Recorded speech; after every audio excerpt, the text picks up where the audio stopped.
रमज़ान का मुक़द्दस महीना चल रहा है। अगर आपको रौनक देखनी है तो दिल्ली की जामा मस्जिद होकर आइए। आप यहाँ इफ्तार का मंजर देखकर आपका मन सिर्फ यही सोचने पर मजबूर होगा कि कितना खूबसूरत है हमारा देश। क्योंकि उस इफ्तार में सिर्फ मुस्लिम समुदाय के लोग ही नहीं बल्कि हिंदू, सिख, ईसाई सभी धर्मों के लोग जामा मस्जिद में एक साथ बैठकर इफ्तार करते हैं। इफ्तार करने जामा मस्जिद में लोग बहुत दूर दूर से आते हैं। दिल्ली के हर इलाके से लोग आते हैं।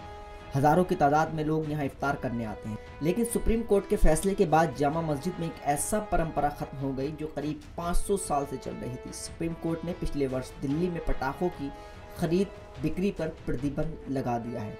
इसलिए इस ऐतिहासिक जामा मस्जिद परिसर में सहरी और इफ्तारी में दागे जाने वाले गोलों की आवाज़ इस वर्ष नहीं सुनने को मिलेगी।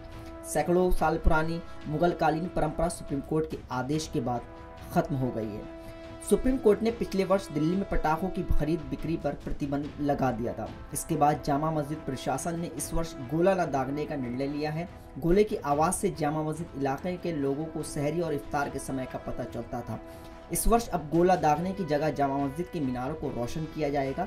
इसके साथ ही सायरन और आज़ान के जरिए लोगों को सहरी और इफ्तार का वक्त बताया जाएगा। इस बारे में जामा मस्जिद के एक पदाधिकारी ने बताया कि गोले की जगह सायरन का इस्तेमाल होगा। गोले न दागे जाने के फैसले में से लोगों को में निराशा है, लेकिन हम सभी सुप्रीम कोर्ट के फैसले के साथ हैं। जामा मस्जिद की परंपरा पुरानी दिल्ली में सहरी और इफ्तारी की पहचान बन गई थी। सहरी और इफ्तारी के समय दो दो गोले दागे जाते थे और उन्हें खास तौर से बनवाया जाता था, जिससे धमाके की आवाज़ भी अन्य गोलों से अलग और दूर तक जाती थी। ये परंपरा केवल मुस्लिम के लिए नहीं बल्कि यहाँ इफ्तारी के समय आने वाले दूर दूर से लोगों के लिए खास थी। इसे सुनने के लिए काफ़ी संख्या में पर्यटक रमज़ान के दिनों में जामा मस्जिद में पहुंचते थे। नेक्स्ट 9 न्यूज़ से काशिफ की रिपोर्ट।